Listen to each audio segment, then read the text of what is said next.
Tervist! Üks kodanik küsib, kas Euroopa Liidus teatakse üldse Eesti Tartu rahujärgset piiri ja et kas me oleme teinud välisdiplomaatiliselt midagi selleks, et settude olukorda selgitada ka inimõiguste kaitsmise võtmes, et ei lastaks avalikult Venemaad rääkida ainult inimõiguste rikkumises nende rahvaste suhtes, kelle suhtes nemad tahavad seda ära märkida, vaid et me hoiaksime malakat ka Venemaa suunal, et näidata, et Venemaa ise diskrimineerib palju erinevaid rahvaid, kaasa arvatud setusid.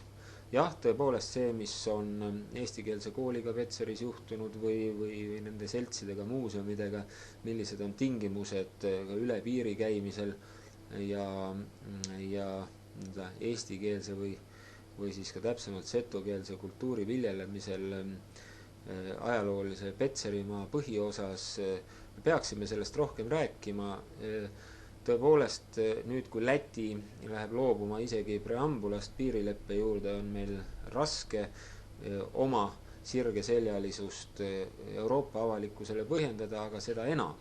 peame me seda tegema, sest lõpuks, mis võrdlus on lätlased meiega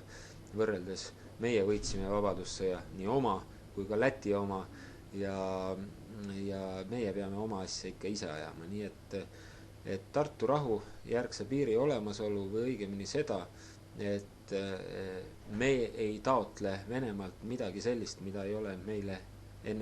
ole meile ennem kuulunud, peaksime me välisdiplomaatiliselt rohkem kõnelema.